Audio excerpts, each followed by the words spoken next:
funny group chat therapy.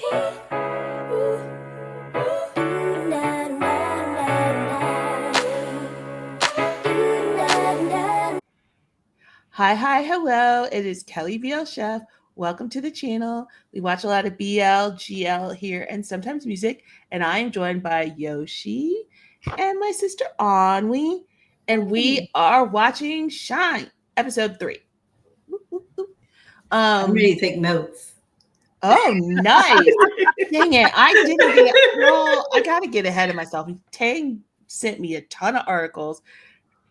Oh, yeah, you were supposed to send them to us. Oh, I suck. I'm so sorry. They were talking about the administrations that they work for, so you can have a better understanding, like what all their positions are. But I forgot. I'm so sorry. Anyway, where did we left off with them smashing faces last week, right? Oh, okay, because we watched so much this freaking week. They smashed. I know where we were. They smashed faces. They did. Yes, they were like, "No, I bet you are, but what am I? But what am I? But what am I?" And then they were like, "Mac."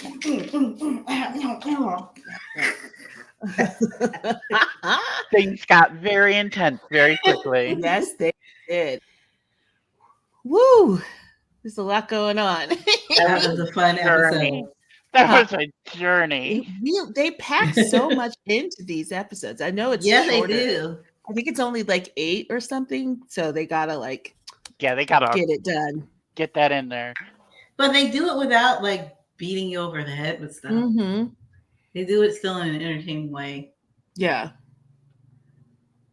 I tried so it. I also like that, like, so we know for their names. Ron, who is the reporter, journalist, reporter, journalist, and what's the name? What's the military guy's name? I don't know. I don't remember. I'll look it up real quick. Their whole communication is like poetry. That's their whole thing is poetry. Where for Trin and Tanwa, it's music. So, and then it's for Trin and Victor, it's debate. Yeah. Trin and Victor. Yes, it's debate. And they're the other one, Ron and the military guy. It's poetry, but it's also Cry. Lurt. They call him Lurt. I think they call him Lurt. Yeah, they call him Lurt. Lurt and Ron. But it's also their orchestration is like like the really angsty. It's very like fast paced and whereas Trin and Tanwa is like it's like flower child music. Yeah. So, but there's not really a music for Trin and Victor. It is just the debate. Yeah. It almost feels like there's little to no music when they're talking. It's just stripped down conversation. Mm-hmm. I was just thinking about how there seems to be themes for each pair of how they're represented in the story. Mm-hmm. I don't know. I did not expect to be just like so much. I'm wildly more interested in the side pair, Lurt and Ron. Right. Like that the tension there. Oh my god. Well, they're put this episode specifically. Excuse me. Really told their story. Yeah, it was heavily focused on them this episode. It was heavily focused on all the love stuff going on. Yeah. More so than the political. I mean, that was definitely in there a lot, but all the tension and the love, because it opened with the last episode opened with Trin and how he was feeling about Tanwa, whereas this one opened with Tanwa all giddy over Trin. Mm-hmm. So you saw that it wasn't like, because Trent, you could take Trent as a character who's like can just like be into anybody, but you can clearly see from this episode that he's really into Trent. Yeah, he is very much laser focused. He's Yeah. right there. Like he might seem like he's kind of, and he is. He's definitely a flighty person.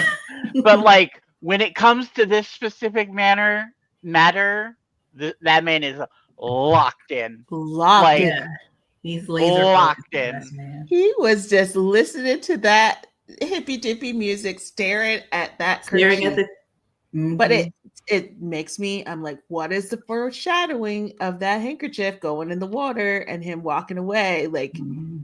that feels like, did we freeze? Oh, okay, she's back. Did I?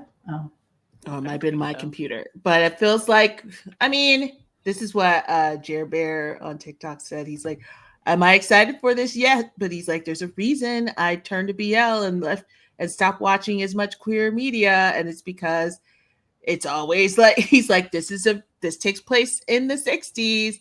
It's gonna end. oh yeah, you were Sadly. saying that. Like he's like, it's a sign of the time. It's not like typically these stories end in happiness. And he's like, there's a historical, piece to it. So yeah, I'm like preparing.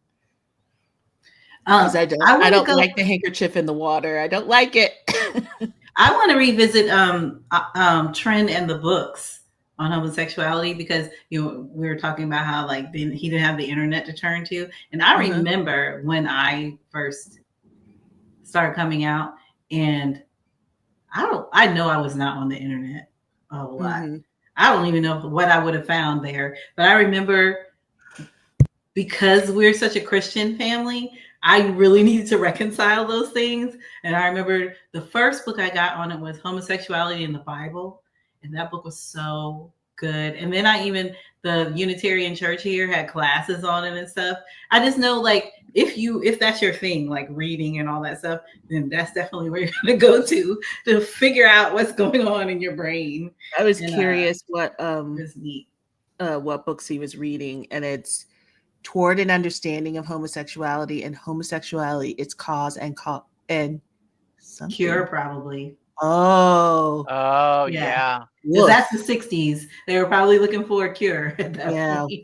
Woof. Yeah. I remember there was a class I was taking, a sociology class. It was either and in college, and that's right when, I don't know if it's right when, but I know that they were talking about how they had decided that there was no cure. Like this is just who you are, like it's genetics and stuff. Like it's not just like something messed up in your brain or whatever. You are this, and that I wrote a paper about that in that particular class. There was a lot. Like this was in the 90s, so like that's when things were being like a little bit more. People were a little bit more open to discussions like that. It's just starting to open up. Yeah. But it was neat to look at him pull out all those books because he's trying to figure out who he is or why his brain is going to this place. And I think it's also, important to like the different stages of where each character is. Like he's like this, it's now clear like this is not something he had really considered, which I get irritated in the BL community when people don't acknowledge that people are at different stages of their life. Yeah. So at like him being where he's at, and then he's Trin. What was the military? Anwa. No, Lurt being this person who knows who he is and is suppressing it. So I wonder if Ron has ever had feelings like that before. I'm curious because he seemed a bit panicked when Lurt was but he also went with it. No, yeah. I panicked that Lurt. What I was going to say is panicked that Lurt was calling him out. That's what I was going to say. He's probably had the thoughts but hadn't acted on it, because I don't know that he's acted on it. Yeah, that's where he seemed panicked that Lurt saw him so clearly and was not letting, because technically with all the writing, right, his goal was to be like, go away, we're done, this is over, it's ending. And Lurt, now we know why Lurt was smiling each time, because he was like, these were all romance novels. and not endings. None of them were endings. So I knew you would keep coming back because of what you were referencing. And the fact that I think the fact that Lurt was smart enough to understand that and probably understand it better than I don't think he understood he was going to keep coming back. Right. What was I going to say? I loved how at the beginning they intertwined those stories, though. Mm-hmm. That they were all showing what they were all going through. There's another point I wanted to bring up. Poor Trent's depression. I wanted to say something about that, and how Lurt kind of glossed it over, like you'll just get through it. Because that's all Lurt is doing through life. Yeah. I think that he's looking at it as like, well, yeah, no, because you're just gonna be sad a lot. I think that that's how he lives his life. Like he is a very gay man in a time where that is not okay in any way, shape, or form. He's trapped in a loveless marriage that he was forced into for political reasons. Like, I think he's just like, well, yeah, like, is not everybody just always sad? Is that like, I think he doesn't understand that that's not an issue. Or he doesn't understand that that is an issue. I also hadn't thought about the fact that the father is dead, and so she has nowhere to go, and she is going to hold on to that. She needs that marriage, especially with the time frame that it is. Yeah. And then wanting a baby is to keep him there. Yeah. Because that gives her like a tangible connection. Yeah. To him, like, well, we have a child, so you have to take care of it. It's a sense of security.